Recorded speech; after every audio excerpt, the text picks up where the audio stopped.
अपने गुस्से को लोगों पर नहीं, काम पर लगाओ, अवश्य सफल बनोगे। ऐसी सिख गौतम बुद्ध ने कई सालों पहले उस वक्त की पीढ़ी को क्यों दी थी? इसके पीछे का रहस्य क्या है? आज इसी रहस्य के बारे में हम गौतम बुद्ध की कहानियों के माध्यम से जानेंगे। तो बिना देर किए चलिए उन कहानियों की शुरुआत करते हैं। दोस्तों, बहुत समय पहले की बात है। सुंदरबन इलाके में रहने वाले ग्रामीणों पर हर समय जंगली जानवरों का खतरा बना रहता था। खास तौर पर जो युवक घने जंगलों में लकड़ियां चुनने जाते थे, उन पर कभी भी बाघ हमला कर सकते थे। यही वजह थी कि वे सब पेड़ों पर तेजी से चढ़ने उतरने का प्रशिक्षण लिया करते थे। प्रशिक्षण गांव के ही एक बुजुर्ग दिया करते थे, जो अपने समय में इस कला के महारथी माने जाते थे। आदर पूर्वक सब उन्हें बाबा बाबा कहकर पुकारा करते थे। बाबा कुछ महीनों से युवाओं के एक समूह को पेड़ों पर तेजी से चढ़ने उतरने की बारीकियां सिखा रहे थे और आज उनके प्रशिक्षण का आखिरी दिन था। बाबा बोले, आज आपके प्रशिक्षण का आखिरी दिन है। मैं चाहता आप सब एक बार इस चिकने और लंबे पेड़ पर तेजी से चढ़ उतर कर दिखाएं। सभी युवक अपना कौशल दिखाने के लिए तैयार हो गए। पहले युवक ने तेजी से पेड़ पर चढ़ना शुरू किया और देखते देखते पेड़ की सबसे ऊंची शाखा पर पहुंच गया। फिर उसने उतरना शुरू किया और जब वो लगभग आधा उतर आया तो बाबा बोले, सावधान, जरा संभल कर आराम से उतरो, कोई जल्दबाजी नहीं है। युवक सावधानी पूर्वक नीचे उतर आया। इसी तरह बाकी के युवक भी पेड़ पर चढ़े और उतरे और हर बार बाबा ने आधा उतर आने के बाद ही उन्हें सावधान रहने को कहा। यह बात युवकों को कुछ अजीब लगी और उन्हीं में से एक युवक ने पूछा, बाबा, हमें आपकी एक बात समझ में नहीं आई।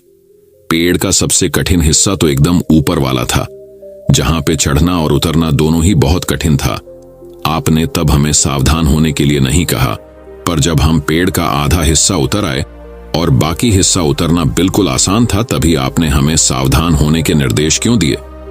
बाबा गंभीर होते हुए बोले, बेटे, यह तो हम सब जानते हैं कि ऊपर का हिस्सा सबसे कठिन होता है, इसलिए वहां पर हम सब खुद ही सतर्क हो जाते हैं और पूरी सावधानी बरतते हैं।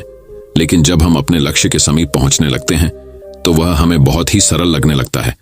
हम जोश में होते हैं और अति आत्मविश्वास से भर जाते हैं और इसी समय सबसे अधिक गलती होने की संभावना होती है।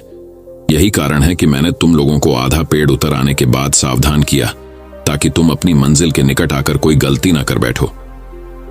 युवक बाबा की बात समझ गए।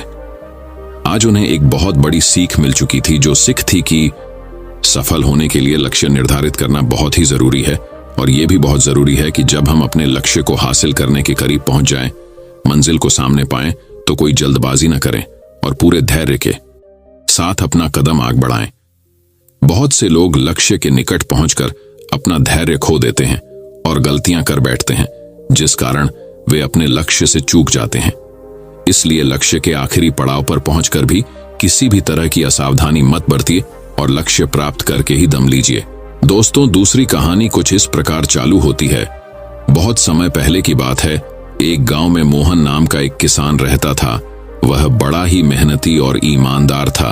अपने अच्छे व्यवहार के कारण दूर दूर तक लोग उसे जानते थे और उसकी प्रशंसा करते थे। पर एक दिन जब देर शाम वह खेतों से काम कर लौट रहा था, तभी रास्ते में उसने कुछ लोगों को बातें करते सुना। वे उसी के बारे में बात कर रहे थे। मोहन अपनी प्रशंसा सुनने के लिए उन्हें बिना बताए धीरे धीरे उनके पीछे चलने लगा, पर उसने उनकी बात सुनी तो पाया कि वे उसकी बुराई कर रहे थे। कोई कह रहा था कि मोहन घमंडी है, तो कोई कह रहा था कि सब जानते हैं वो अच्छा होने का दिखावा करता है।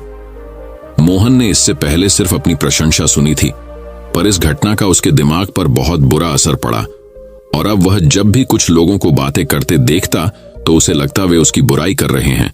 यहां तक कि अगर कोई उसकी तारीफ करता तो भी उसे लगता कि उसका मजाक उड़ाया जा रहा है। धीरे धीरे सभी ये महसूस करने लगे कि मोहन बदल गया है और उसकी पत्नी भी अपने पति के व्यवहार में आए बदलाव से दुखी रहने लगी। और एक दिन उसने पूछा, आज कल आप इतने परेशान क्यों रहते हैं? कृपया मुझे इसका कारण बताइए। मोहन ने उदास होते हुए उस दिन की बात बता दी। पत्नी को भी समझ नहीं आया कि क्या किया जाए, पर तभी उसे ध्यान आया कि पास के ही एक गांव में एक सिद्ध महात्मा आए हुए हैं और वो बोली, स्वामी, मुझे पता चला है कि पड़ोस के गांव में एक पहुंचे हुए संत आए हैं। चलिए हम उनसे कोई समाधान पूछते हैं। अगले दिन वे महात्मा जी के शिविर में पहुंचे।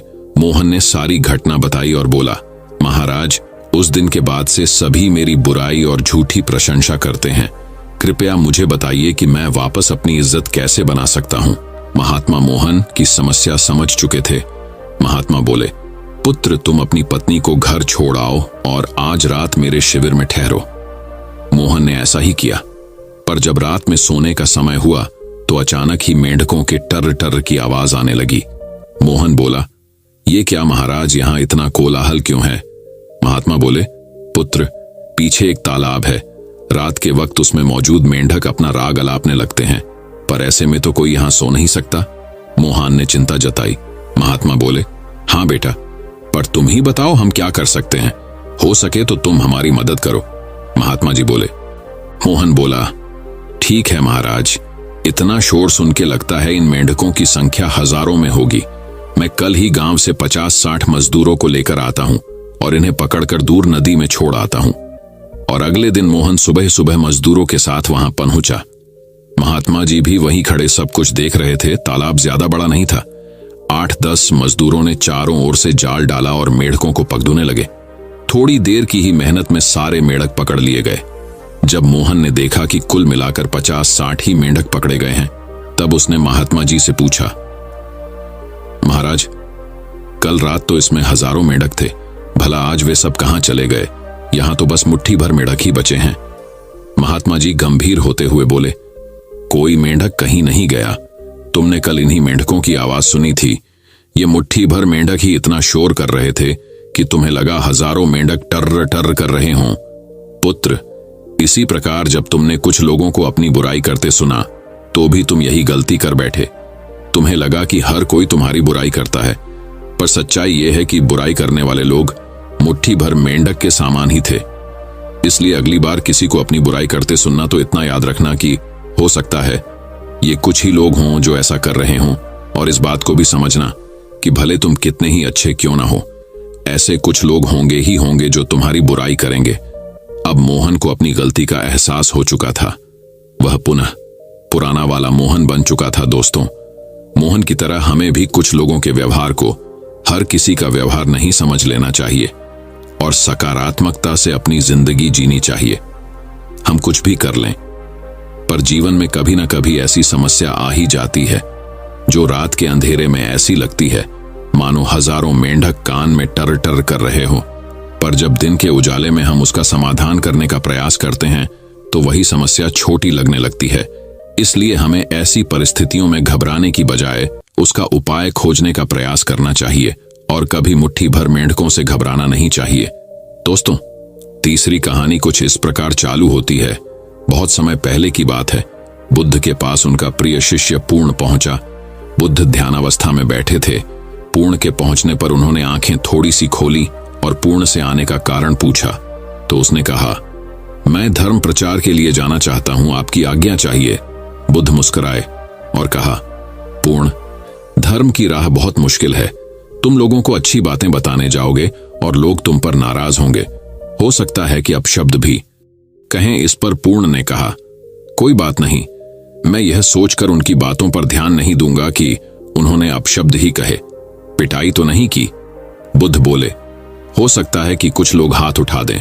पूर्ण ने कहा, तब मैं यह सोचकर उन्हें क्षमा कर दूंगा कि उन्होंने मुझ पर शस्त्रों से प्रहार तो नहीं किया। बुद्ध फिर बोले, हे पूर्ण, हो सकता है कि कुछ लोग तुम पर शस्त्रों का भी उपयोग करें। पूर्ण ने उत्तर दिया, तब मैं यह सोचकर उनके प्रति कोई प्रतिकार की भावना नहीं रखूंगा कि उन्होंने मुझे मारा, पर जान से तो नहीं मार डाला, मुझे जीवित छोड़ दिया। बुद्ध ने फिर कहा, और यदि तुम्हारे प्राण ही ले लिए तब? पूर्ण ने तत्क्षण सिर झुकाकर कहा, तब मैं उनका आभारी रहूंगा कि उन्होंने धर्म के मार्ग पर मेरे प्राणों का उत्सर्ग करने में मेरी सहायता की। मैं उनके प्रति कृतज्ञ रहूंगा। तब बुद्ध ने आंखें खोली और आशीर्वाद देकर अनुमति दी तथा पूर्ण से कहा, अब तुम धर्म प्रचार करने के पात्र हो। जो किसी में भी कोई दोष न देखे वही सच्चा व्यक्ति है। अच्छाई के मार्ग पर चलना बहुत मुश्किल काम है। जो इस राह पर चलता है उसके मार्ग में अनेक बाधाएं आती हैं, लेकिन जो व्यक्ति किसी में भी दोष न देखे वही बाधाओं को सहजता से पार कर अपने लक्ष्य को पूरा कर पाता है। ऐसा कहकर बुद्ध पुनः साधना में लग गए। उन्होंने शरीर को काफी कष्ट दिया, यात्राएं की, घने जंगलों में कठिन साधना की, पर आत्मज्ञान की प्राप्ति नहीं हुई। निराश हो बुद्ध सोचने लगे, मैंने अभी तक कुछ भी प्राप्त नहीं किया, अब आगे क्या कर पाऊंगा। निराशा, अविश्वास के इन नकारात्मक भावों ने उन्हें क्षुब्ध कर दिया। कुछ ही क्षणों के बाद उन्हें प्यास लगी।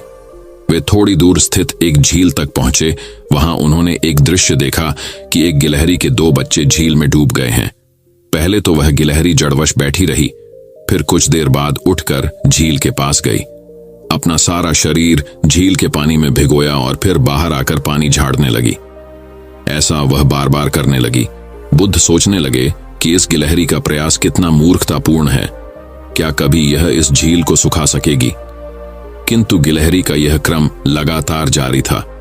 बुद्ध को लगा मानो गिलहरी कह रही हो कि यह झील कभी खाली होगी या नहीं, यह मैं नहीं जानती, किंतु मैं अपना प्रयास नहीं छोड़ूंगी। अंततः उस छोटी सी गिलहरी ने भगवान बुद्ध को अपने लक्ष्य मार्ग से विचलित होने से बचा लिया। वे सोचने लगे कि जब यह नन्ही गिलहरी अपने लघु सामर्थ्य से झील को सुखा देने के लिए दृढ़ संकल्पित है, तो मुझ में क्या कमी है, मैं तो इससे 1000 गुना अधिक क्षमता रखता हूं।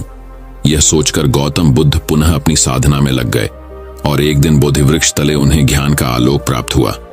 यह कथा असफलता के बावजूद प्रयासों की निरंतरता पर बल देती है।